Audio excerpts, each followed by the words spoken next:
Good day, sneakerhead. Ito po ang inyong lingkod, si Sue Checker po, para magbigay na naman po sa inyo ng isa na naman pong update sa ating pong mga ginagawang pag-legit check. Kaya mga ka-sneakerhead, samahan nyo ako sa gagawin po natin ngayon at simulan na po natin. Ngayon mga ka-sneakerhead, ang ating pong gagawin is hindi po tayo ngayon mag-legit check dahil tuturuan ko po kayo kung ano yung kailangan yung ipasa sa akin kung magpapa-legit check po kayo. At kung ano ang kailangan ng check po. I-check po ang ating pong ginagamit na apps po para po sa ginagawa po natin pag-legit check. Ito po yung mga requirements na hinahanap po nila sa atin. Una po, ito po. Yan po, 6 na yan. Yan po ang pinaka-importanting kailangan po natin. Ngayon, isa-isahin po natin ano-ano po ba ito para po maintindihan ng mga ating mga ka-sneakerhead para susunod alam na po nila kung ano po ang gagawin. Ang una po sa atin po is ito po mga ka-sneakerhead.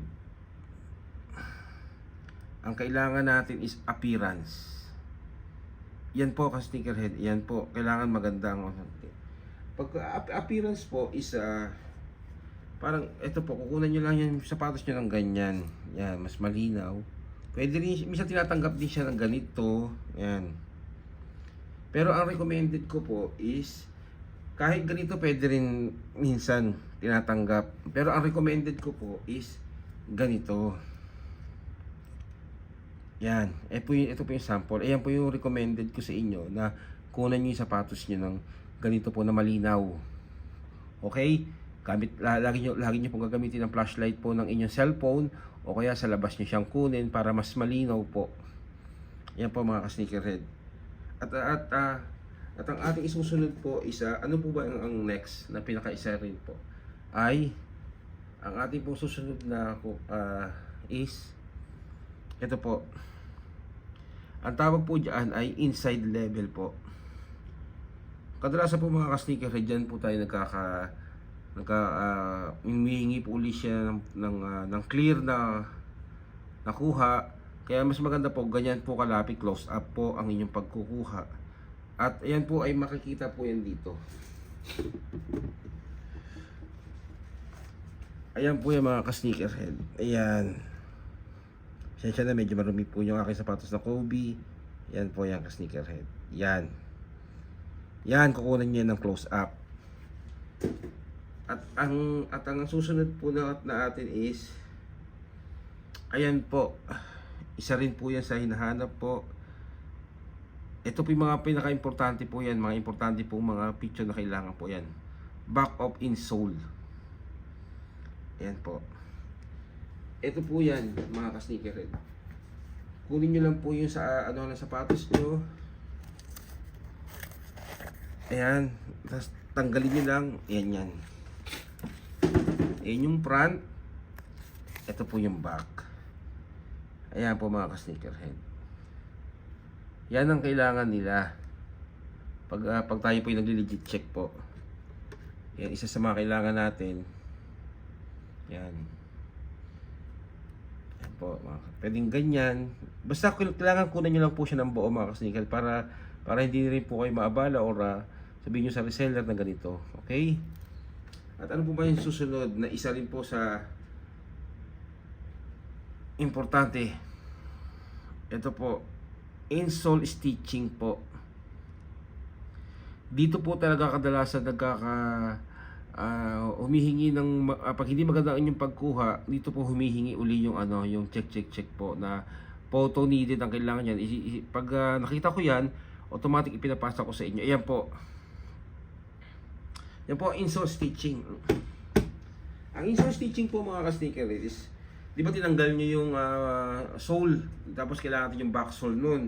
Automatic, kailangan din natin ito. Yan mga ka-sneakerhead. Yan.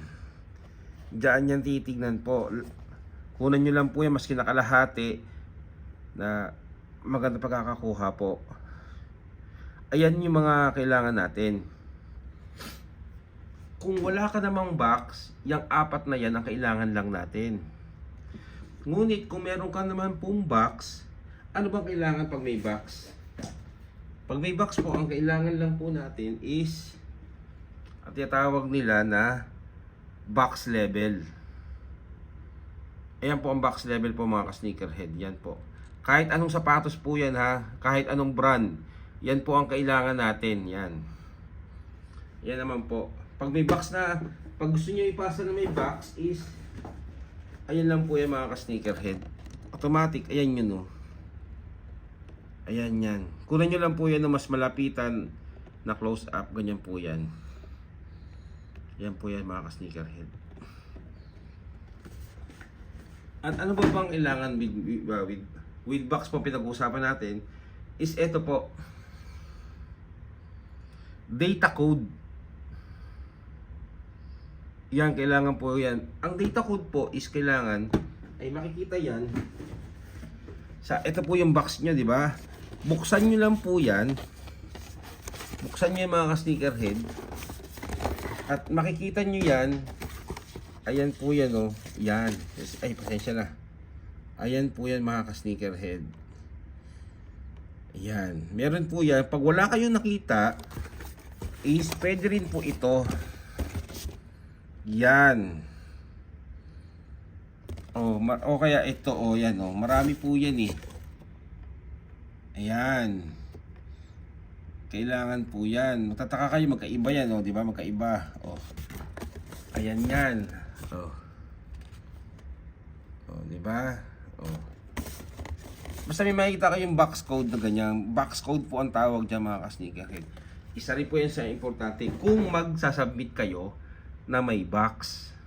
Kung wala naman pong box mga ka-sneakerhead, ang kailangan lang natin is 4. Ang kailangan nyo na pag walang box is appearance, inside level,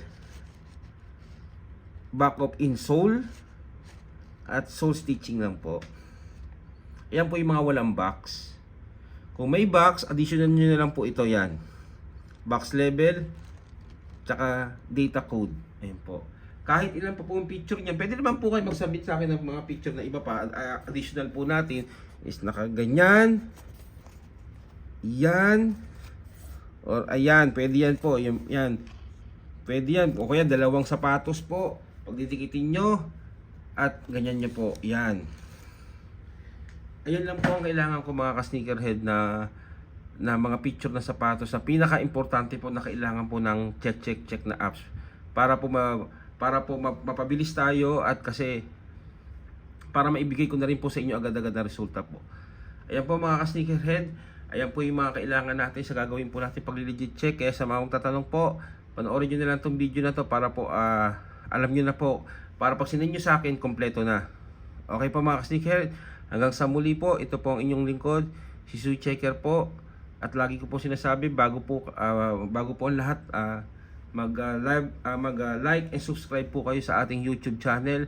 At huwag nyo po kakalimutang mag-follow po sa ating FB page para po updated din po kayo sa mga picture at video po na aking ina-upload. Hanggang sa muli, maraming salamat po. Mag-ingat po kayo ng parati. Salamat po mga ka-sneakerhead.